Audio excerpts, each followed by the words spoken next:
Hi everybody, I'm Ed. And I'm Sandy. And this is our update coronavirus video since the last one we did. And sorry, it's been a little bit of some time before we've posted something about this current situation, but there's been some issues. Yeah, we've had some trials and tribulations here.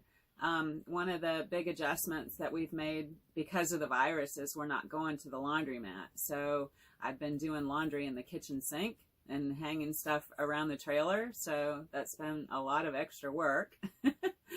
One of the other things, we moved recently. We did. We moved and we found a spot, not, a town close by where we were before. And we have electric hookup and fresh water too. So we're not officially boondocking and wow, microwave and all that. Air conditioning. Air conditioning, oh my gosh.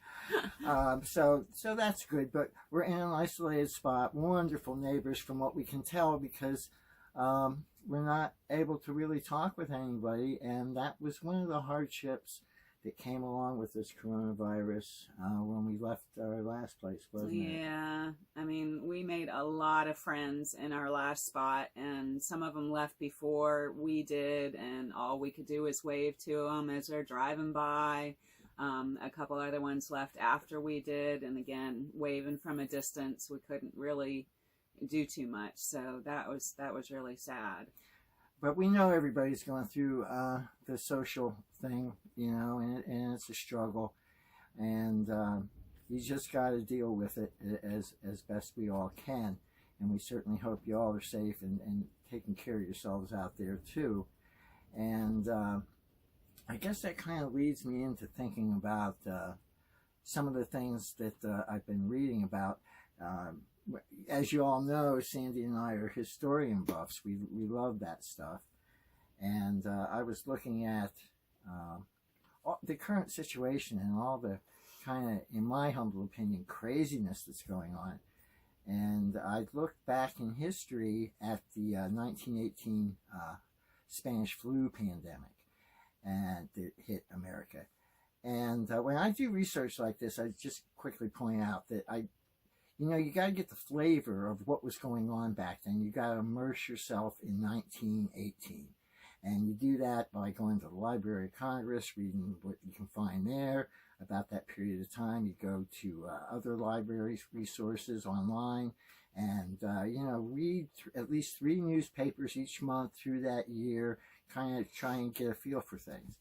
Well, I saw so many parallels, folks, between what we're going through now and what went on back then. President Woodrow Wilson was the president at the time, and the Great War, as they called it back then, was in full swing. Had started back in 1917. And it just got, in the spring of 1918, they were training more troops out in the Midwest of the United States. This flu come along, and alarms were raised. The president and the local health departments at the time tried to warn people. President Wilson's political opponents, they told him said to the public he should be taking care of the war. The guy's worried about a simple cold, and here we are in the middle of this war. And, as the pandemic spread, and it was just crazy, then the criticism from the political opponents became, he hasn't done enough as he should have done. So you have those parallels there. And then some people their constitutional rights were being violated. They had the right to go out and do things. There was even people that thought that the name Spanish flu was a cover-up, because it was really a germ created by the Germans and released through means like mustard gas and all that stuff. And conspiracy theories. Yeah, they had them too.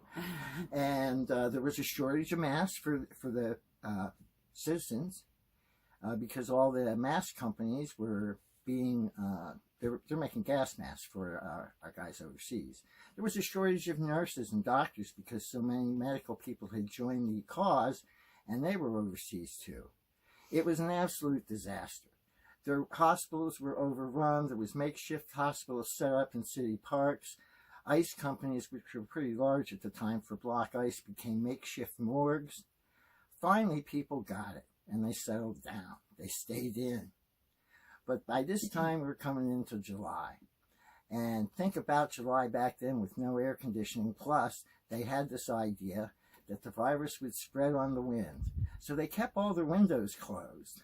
And while they're baking inside. And the kids that jumped rope, they even had a little ditty that they skipped rope to that said, I have a friend, Luenza. I opened up the window in influenza.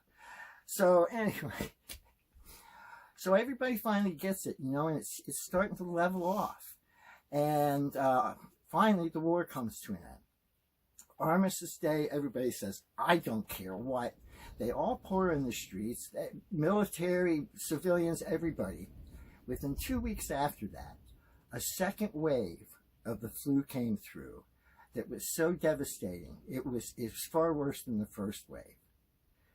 There was more American lives lost than were killed in the war by a figure of 10 times. It's like 675,000 people died, yeah. 50% of the American soldiers that were sent overseas, 50% of them died overseas from the virus, not from any kind of military action. And I personally think there's something to learn there. We're trying to isolate ourselves as best we can, and we try and do the right things. It would break my heart if I made anybody sick, and we certainly don't want to get sick either. So, yeah, we don't play safe. We don't want to be isolated any more than anybody else does. We hate wearing the masks. They're uncomfortable. It makes it difficult to breathe, but everybody's just got to do their part and kind of stick it out through this. And it's just a really sad situation. I mean, one of the reasons that we didn't post a video for a little while, Ed had a gallbladder attack, and he had to go into the hospital for a little bit. He was real sick for several days. But I couldn't go in the hospital with him because they didn't want any more people in there than was absolutely necessary because of this virus. So, very difficult situation. It's difficult for everybody. Yeah, it was. Fortunately, I'm fine. Everything's fine. But she's right. It was, we got down to the hospital. It was almost 10 o'clock at night. They had tents set up, checked me out for fever. We weren't even going through those doors yet. And then they decided they were going to admit me, and they had signs all over the place saying patients only. So we had to say goodnight and catch up later. And so it's a little bit tough, and but I still feel blessed. There's blessings that come out of it. First off, again, I'm fine now. Thank our Lord. And they gave me a mask, and we had never been able to find a mask. And the nurse was kind enough, I begged her if I could get a second one for my wife, and she smiled and accommodated me. So there was some good that did come out of that.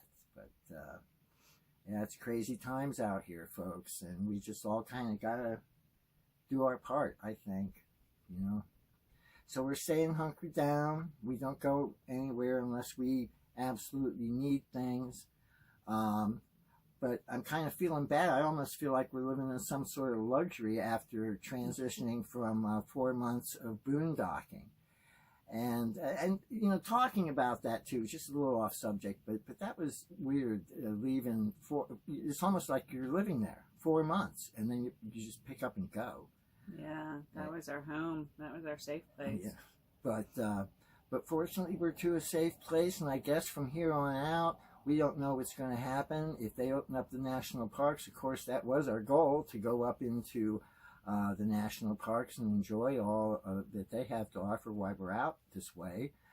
But then another thought that's come through our head is, well, if they open up the parks and everybody's anxious and wants to get out, that might not be a good place to go. Like the Armistice with the Spanish flu. Yeah. So we're kind of thinking hanging out at BLM's around the Southwest somewhere and ride this thing out, and hope you all are able to ride it out well too. And that's about all I can think to say. But just please be safe. Yes. Take care of everybody, including yourself. Yes. Bye-bye. Bye.